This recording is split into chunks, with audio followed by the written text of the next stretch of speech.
Good morning students. आज हम x-ray diffraction का आगे का लेक्चर लेने जा रहे हैं, that is structure factor and electron density. Today we are going to study about the structure factor and electron density. The structure factor FHKL are the fundamental quantities on which the function of the electron density depend. These are very important magnitudes since the maxima of the electron density function rho x, y, z show the location of atoms, that is the internal structure of crystals. Structure factors is a very important since it gives the idea about the electron density, and by the help of maxima of the electron density function we know about the idea of the location of atoms in the crystal. It means that the structure of crystal is analyzed by the help of structure factor. The amplitude FH of a particular structure factor indicates the extent to which the electron density is concentrated on planes parallel to the Bragg planes, while its phase indicates the position of planes of electron density of high electron density relative to Bragg's planes. The amplitude of structure factor indicate the electron density on the plane which are parallel to the Bragg's plane. जो plane Bragg's plane के parallel हैं उन पर electron की density indicate करता है क्या? Structure factor. और जो फेज़ हैं वो इंडिकेट करती है द पोजीशन ऑफ प्लेन्स, उन प्लेन्स की पोजीशन जहाँ इलेक्ट्रॉन डेंसिटी ब्रैग प्लेन से ज़्यादा हायर है। तो इस तरीके से हमको आइडिया मिलता है, we have an idea about the position where atoms, ions और molecules forming the crystals are located. Now we come to structure factor. The structure factor, see, FHKL is a mathematical function describing the amplitude and phase of a wave diffracted from crystal lattice planes characterized by Miller indices. That is FHKL. ये एक mathematical function है जो amplitude और phase दोनों को describe करता है उस वेव की जो कि क्रिस्टल के प्लेन से डिफ्रैक्टेड हुई। और उस क्रिस्टल प्लेन को हम किस तरीके से कैरेक्टराइज कर सकते हैं? पिछले टर्न पे हमने देखा by the help of Miller indices. Suppose FHKL is a plane 100, तो इस प्लेन के मिलर इंडिसेस क्या हैं? 100। और इस प्लेन से जो वेव डिफ्रैक्टेड होगी उसका एम्पलीट्यूड और phase are described by the structure factor FHKL. Now the value of HKL का जो मान है that is equal to FHKL exponential I alpha HKL is equal to summation of J Fj exponential bracket में 2 pi I in small bracket h xj plus k yj plus l zj. यहाँ h जो Miller indices है वो x direction में है, k in y direction and l in z direction, और j xj yj और ij are the coordinates in x, y and j direction. This is equal to summation j fj cos 2 pi bracket h xj plus k yj plus l zj bracket close plus I summation j fj sin 2 pi h xj plus k yj plus l zj. This first term is called AHKL. Second summation term is called BHKL, और उसके बाद I iota H, तो this is equal to AHKL plus AHKL plus I BHKL. आपको ज़्यादा mathematics में नहीं जाना है, लेकिन केवल ये बताने के लिए है क्वेश्चन कि यहाँ हमें समझना है कि इससे दो चीज़ हम निकाल सकते हैं, एम्पलीट्यूड और फेज. दोनों हम इस स्ट्रक्चर फैक्टर की हेल्प से डिस्क्राइब कर सकते हैं.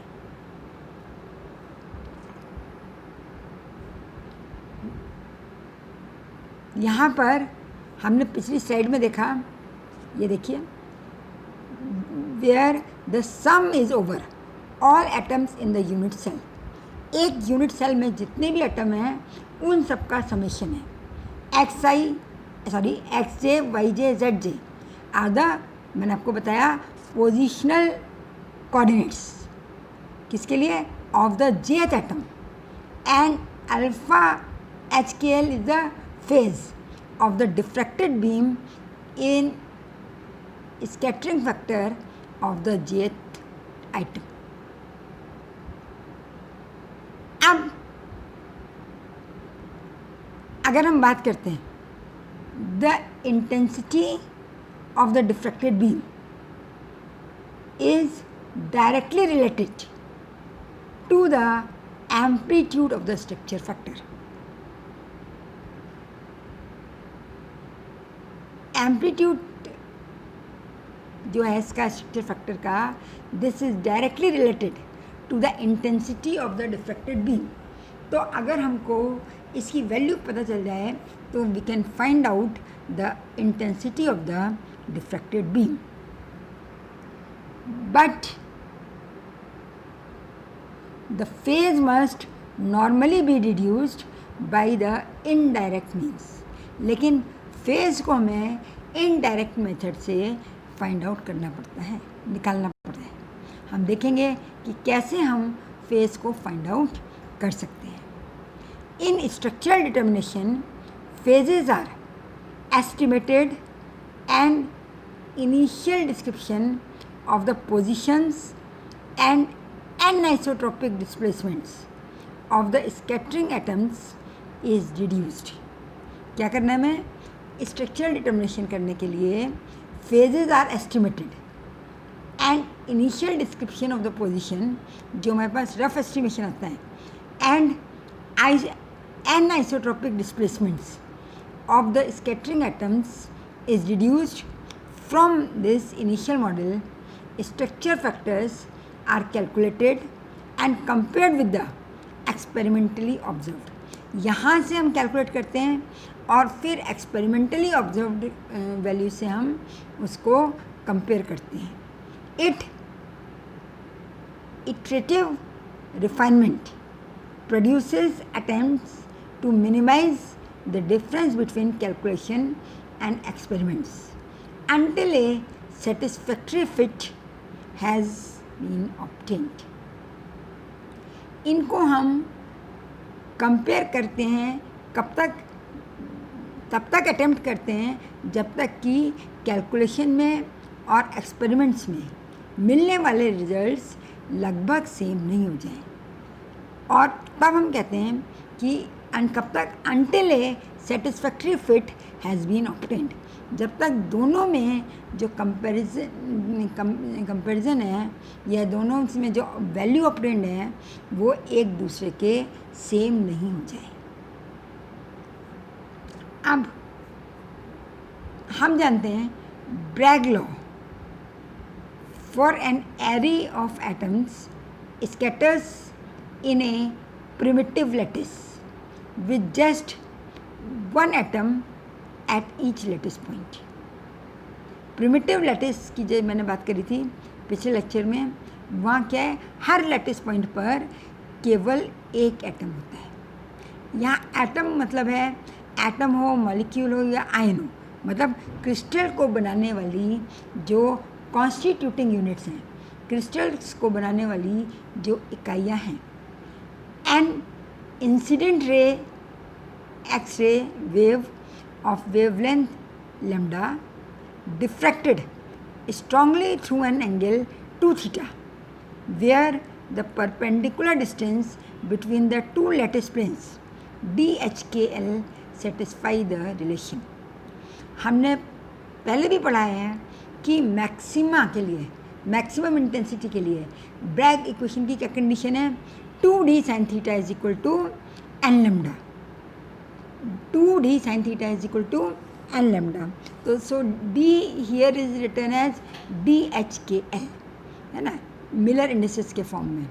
DHKL is a lattice plane. DHKL is the difference between two lattice planes. And n is any positive integer known as order of diffraction. If n is equal to 1, then it is first order diffraction. N is equal to 2, then it is second order diffraction, and so on. Lambda is the wavelength.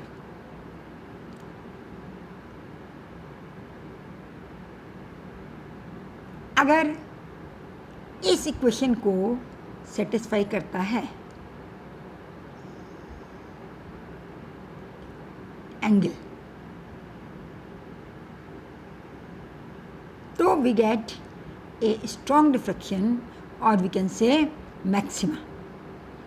It has been seen that the path difference between waves diffracted from the two planes shown differ by just one wave cycle. अगर दो successive planes हैं, हमने पहले भी देखा कि उनसे अगर कोई वेव डिफ्रैक्ट करती है तो उसके बीच में पाथ डिफरेंस कितने का होगा, 1 wave cycle, that is 2 pi. Now we consider a second attempt added to the unit cell. Each original atom is now accompanied by a companion atom of the new type offset by a displacement vector r1. अब हमने क्या माना कि हर original atom के पास एक नया companion atom है जो कि उससे r1 वेक्टर के डिस्टेंस पर है, that is displacement vector r1। तो क्या होगा, the incident x-ray being will also diffract from these new scatters. ये जो नया नेबरिंग एटम है या स्कैटर है, इससे भी एक्सरे जो है वो डिफ्रैक्टेड होगी। अब since they occupied plane parallel to those originally drawn, तो ये जो नया एटम है ये ओरिजिनली प्लेन के पैरेलल प्लेन पर है, but now there is a phase difference of the amplitude of the wave are proportional to the atomic scattering factor F0 and F1. अब जो फेज डिफरेंस होगा वो दोनों एटम्स के स्कैटरिंग फैक्टर के प्रोपोर्शनल होगा। पहले एटम के लिए स्कैटरिंग फैक्टर था F0 और इसके लिए क्या है F1। तो जो नया प्लेन है दैट जो डिफरेंस है फेज डिफरेंस वो किसके प्रोपोर्शनल होगा, scattering factor F0 and F1। These phases माना हमने डिफर्स बाय द एंगल φ1। मान लीजिए इनमें फेज डिफरेंस कितना एंगल का φ1। The resultant vector represent the two atoms structure factor, two atom का स्ट्रक्चर फैक्टर है ये विद एम्पलीट्यूड F, एम्पलीट्यूड तो वही होगा FHKL। There is a net phase φ arising from the phase difference due to the offset in position between two sets of diffracted atoms. Now we have two sets of diffracted atoms और इनकी वजह से जो net φ है angle है that is resultant phase difference वो क्या होगा φ। As in the case of two items, the resultant diffracted wave is obtained from a linear superposition of the wave vector scattered from each different item. अब यहाँ पर हमने दो atom को क्या माना, देयर आर टू एटम्स। अब इनसे जो रिजल्टेंट डिफ्रैक्टिव वेव होगी वो हमें कैसे मिलेगी, वो हमें मिलेगी लीनियर सुपरपोजिशन से दोनों स्कैटर्ड एटम की वेव के सुपरपोजिशन से। The resultant diffracted wave is obtained from the linear superposition of the wave vector scattered from each different atoms. दोनों अलग अलग एटम्स से जो वेव स्कैटर हो रही है उसके सुपरपोजिशन से we get the resultant diffracted beam. सो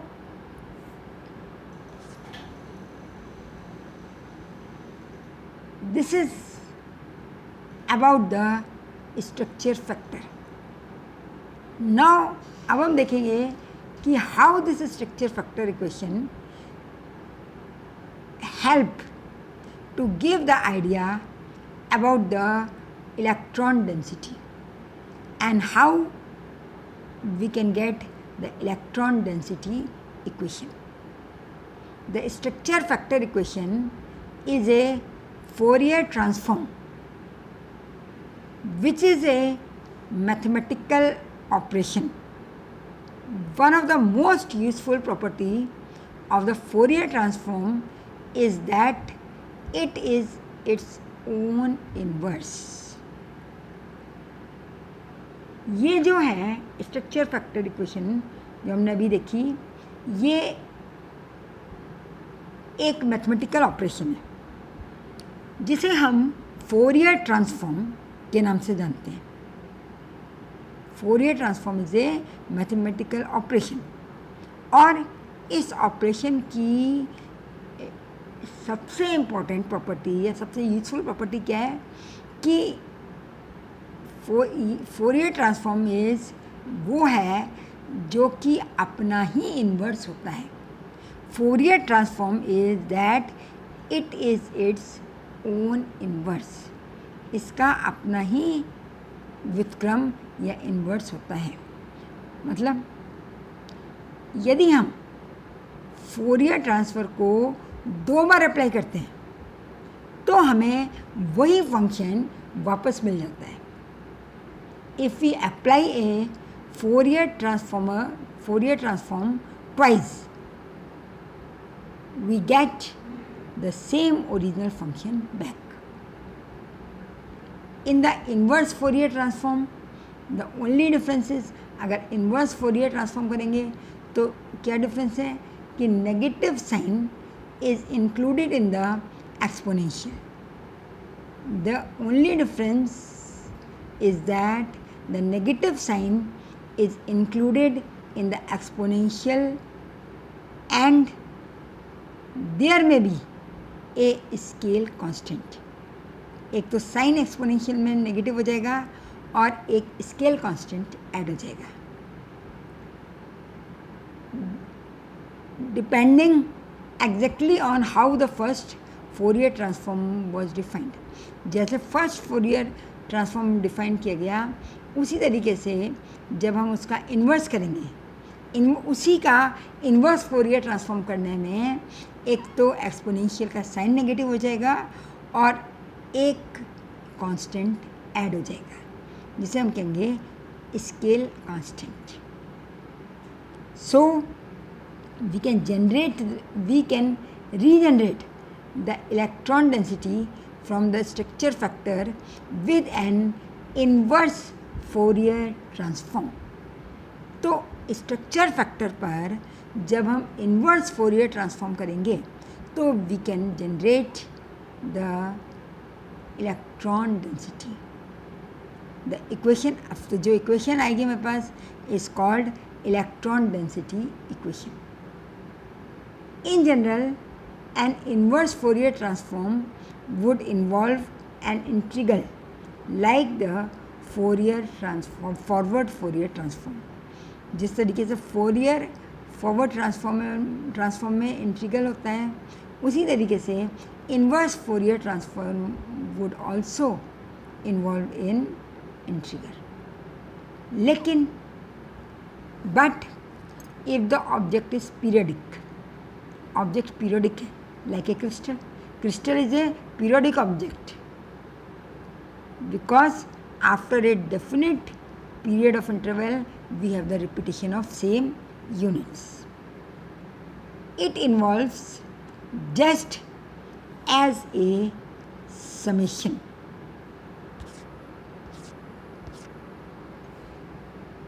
क्योंकि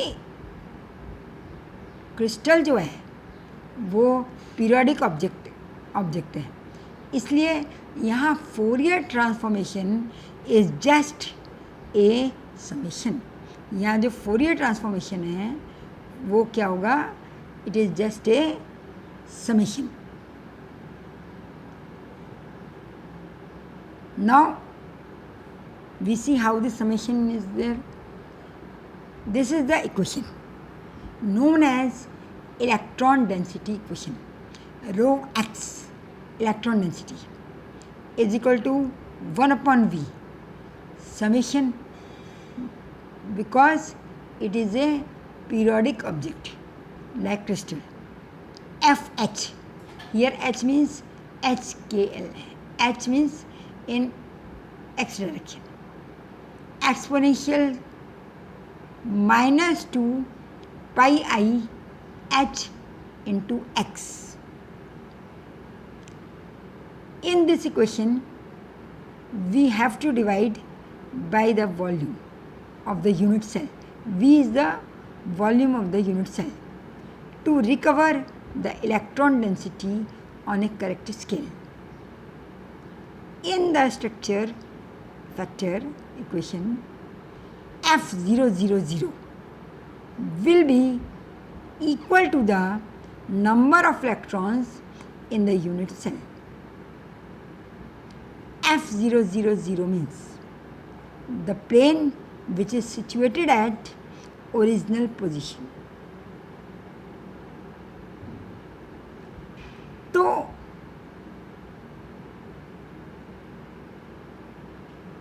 this will be equal to the number of electrons in the unit cell. In electron density equation, F000 should contribute the average density over the cell to all points in the cell, which means we have to divide by V, total volume, to get per unit volume. F000 क्या contribute करेगा? It contribute average density. Density is mass upon volume. So it should be divided by V. F000 contribute the average density over the cell to all points in the cell. Cell के हर point पर जो भी electron density है उसका average, which means we have to divide by V. Now it is important to remember that the electron density equation required to take a sum over all structure factors in reciprocal space, because limited resolution, because of limited resolution, क्योंकि इसका resolution जो है वो limited है. This will generally be a sphere in the reciprocal space. It has been seen that symmetry in reciprocal space will reduce the number of structure factors, so that equation is modified appropriately. This means कि electrons का हमने सम किया over all structure factors. अब क्योंकि जो इसका resolution है that is limited, we get the value of a limited resolution. This will generally be a sphere in reciprocal space. तो इसकी वजह से क्या है कि this will reduce the number of structure factors. तो इस स्ट्रक्चर फैक्टर की वैल्यू रिड्यूस हो जाती है. तो इसको ओवरकम करने के लिए the equation must be modified approximately.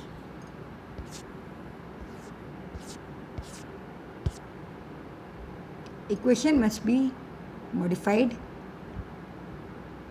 accordingly. So this is about the structure factor and electron density. This is all for today. Thank you.